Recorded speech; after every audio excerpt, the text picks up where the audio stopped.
2 ദിവസം മുമ്പാണ് കേരളത്തിലെ ആരോഗ്യവകുപ്പിൽ നിന്നും ദേവസ്വത്തിന് ഒരു കത്ത് ലഭിച്ചത്. ആ കത്ത് ദേവസ്വം ബോർഡ് വായിച്ചപ്പോൾ തന്നെ ദേവസ്വം ബോർഡ് പ്രസിഡന്റ് അക്ഷരാർത്ഥത്തിൽ ഞെട്ടി.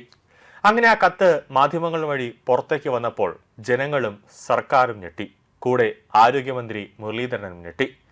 ആ കത്തിൽ ആരോഗ്യവകുപ്പ് ഡയറക്ടർ റീന പറയുന്ന ഒരു പ്രധാനപ്പെട്ട കാര്യം എന്തെന്ന് വെച്ച് കഴിഞ്ഞാൽ, ഇനി മുതൽ ശബരിമലയിൽ മണ്ഡലകാല പൂജകളുമായി ബന്ധപ്പെട്ട് നട തുറക്കുന്ന സമയത്തും അതോടൊപ്പം തന്നെ മാസപൂജകൾക്കും ആരോഗ്യവകുപ്പിൽ നിന്ന് ഇനി മുതൽ ഒരു ഡോക്ടറിനെയോ അല്ലെങ്കിൽ പാരാമെഡിക്കൽ ടീമിനെയോ ഇനി ശബരിമലയിലേക്ക് അയക്കില്ല എന്നാണ് റീന പറയുന്നത്.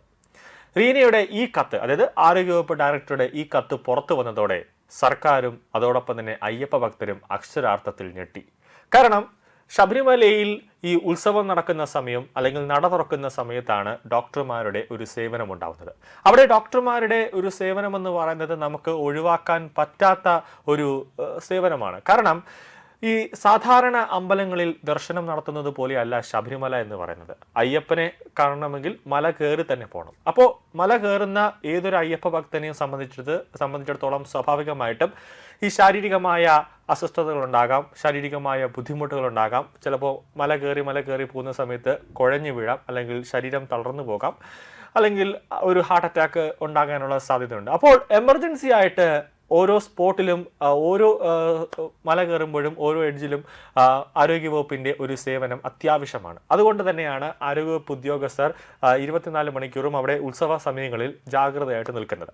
ഇപ്പോൾ നമുക്കറിയാം, നവംബർ ഡിസംബർ മാസങ്ങളിലേക്കാണ് മണ്ഡലകാലം. അതിനുശേഷം മകരവിളക്ക് തുടങ്ങുന്ന സമയത്ത് ഒരു 500ഓളം ആരോഗ്യ വകുപ്പിൽ നിന്നും ഡോക്ടർമാരും പാരാമെഡിക്കൽ ടീമും ഉൾപ്പെടെയുള്ളവർ ശബരിമലയിലേക്ക് ഡ്യൂട്ടിക്കായി എത്താറുണ്ട്. പക്ഷേ മാസപൂജകൾക്ക് നട തുറക്കുമ്പോൾ ഈ പറഞ്ഞ ഈ മകരവിളക്ക് സമയത്ത് അല്ലെങ്കിൽ ഈ ഉത്സവ സമയത്ത് പോകുന്നതിനെക്കാട്ടി കുറച്ച് ഡോക്ടർമാരുടെ സേവനമായിരിക്കും അവിടെ ഉണ്ടാകുക. അപ്പോൾ ഇതൊന്നും തന്നെ ഇനി മുതൽ ഉണ്ടാകില്ല എന്നാണ് റീന പറയുന്നത്. അതിൽ റീന ദേവസ്വം ബോർഡ് പ്രസിഡന്റിന് നൽകിയ കത്തിൽ പറയുന്ന ഒരു പ്രധാനപ്പെട്ട കാര്യങ്ങളെന്ന് പറയുന്നത്, ഇത്രയും കാലമായിട്ടും, അതായത് ഈ ഡോക്ടർമാരും ശബരിമലയിലേക്ക് ഡ്യൂട്ടിക്കായി നിയോഗിക്കുന്ന ഡോക്ടർമാരും അതോടൊപ്പം തന്നെ ദേവസ്വം ബോർഡ് ഉദ്യോഗസ്ഥരുമായി സഹകരിച്ചിട്ടാണ്, അല്ലെങ്കിൽ ദേവസ്വം ബോർഡുമായി സഹകരിച്ചിട്ടാണ് ഇവർ പ്രവർത്തിക്കേണ്ടത്.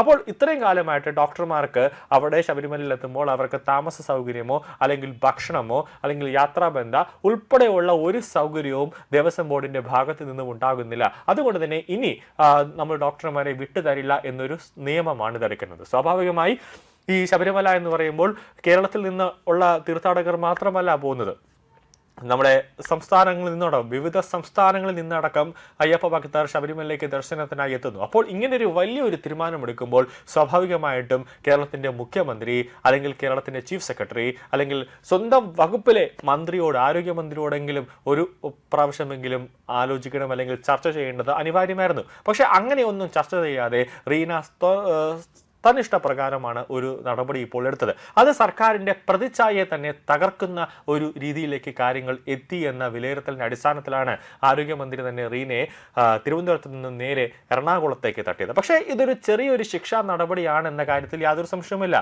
ട്രാൻസ്ഫർ ഓർഡർ അല്ല ചെയ്യേണ്ടിരുന്നത്, സസ്പെൻഷൻ ഉൾപ്പെടെയുള്ള വകുപ്പ് തല നടപടികളിലേക്ക് ആരോഗ്യമന്ത്രി കടക്കണമായിരുന്നു. പക്ഷേ ആരോഗ്യമന്ത്രിയുടെ ഭാഗത്ത് നിന്ന് ഒരു ഫസ്റ്റ് നടപടി ആയതുകൊണ്ടായിരിക്കാം ഇപ്പോൾ ഒരു ട്രാൻസ്ഫറിലേക്ക് ഒതുക്കിയത്. കാരണം ഇത് റീന ഒറ്റക്കെടുത്ത ഒരു നടപടിയാണ് എന്ന് നമുക്ക് പറയാൻ പറ്റില്ല. കാരണം ഇതിന്റെ പിന്നിൽ ഒരു ഗൂഢാലോചന നമുക്ക് തള്ളിക്കളയാൻ പറ്റില്ല. കാരണം നമുക്കറിയാം, വർഷങ്ങളോളമായി ശബരിമലയെ തകർക്കാനായിട്ട് നമുക്ക് CPM ഉൾപ്പെടെയുള്ള ദുഷ്ടശക്തികൾ ശബരിമലയെ തകർക്കാനായിട്ട് പലതരത്തിലുമുള്ള പല ശ്രമങ്ങൾ നടക്കുന്നുണ്ട്. അപ്പോൾ ഈ ഏറ്റവും കൂടുതൽ ഒഴിവാക്കാൻ പറ്റാത്ത ഒരു ആരോഗ്യ വിഭാഗം, അത് ശബരിമലയിൽ 24 മണിക്കൂറും അയ്യപ്പ ഭക്തർ വരുന്ന സമയത്ത് അവിടെ ഉണ്ടാവേണ്ടതാണ്. അപ്പോൾ എന്തെങ്കിലും ഒരു എമർജൻസി സിറ്റുവേഷൻസ് വന്നു കഴിഞ്ഞാൽ അതിനെ തരണം ചെയ്യാനായിട്ട് ആരോഗ്യവകുപ്പിലെ ഉദ്യോഗസ്ഥർ വേണം. അപ്പോൾ അവരെ ഒന്നും ഇനി വിട്ടുതരില്ല. ഡോക്ടർമാരെയൊക്കെ ദേവസ്വം ബോർഡ് തന്നെ, ആരോഗ്യ മേഖലയിലെ ഡോക്ടർമാരെയൊക്കെ ദേവസ്വം ബോർഡ് തന്നെ സ്വന്തം ഇഷ്ടപ്രകാരം എവിടെയെങ്കിലും നിന്ന് ഡോക്ടർമാരെയൊക്കെ കൊണ്ടുവന്ന് ശബരിമലയിലേക്ക് നിങ്ങൾ നിയമിച്ചോ, അല്ലെങ്കിൽ അയ്യപ്പ ഭക്തർക്ക് എന്തെങ്കിലും അസുഖമോ അല്ലെങ്കിൽ എന്തെങ്കിലും അവർക്ക് ബുദ്ധിമുട്ട് വന്നാൽ ദേവസ്വം ബോർഡിന്റെ മണ്ടയിലെ എല്ലാ ഉത്തരവാദിത്വവും, അവരുടെ തലയിലേക്ക് എല്ലാ ഉത്തരവാദിത്വവും വയ്ക്കുന്ന ഒരു നീക്കം, അത് അക്ഷരാർത്ഥത്തിൽ ഒരു വലിയ രീതിയിൽ അയ്യപ്പ ഭക്തരെ ബുദ്ധിമുട്ടിക്കാനായിട്ട് ഇപ്പോൾ തന്നെ എവിടെ നിന്നൊക്കെ ഒരു ഗൂഢ നീക്കം ഈ വരുന്ന മകരവിളക്ക് ഉൾപ്പെടെയുള്ള മണ്ഡലകാല പൂജ ഉൾപ്പെടെയുള്ള സീസണുകളിൽ, ഉത്സവ സമയത്ത് ശബരിമലയെ തകർക്കാൻ വേണ്ടി ആരൊക്കെയോ ഇപ്പോഴേ വലിയ രീതിയിൽ പരിശ്രമിക്കുന്നുണ്ട് എന്നതിൻ്റെ ഒരു തെളിവാണ്.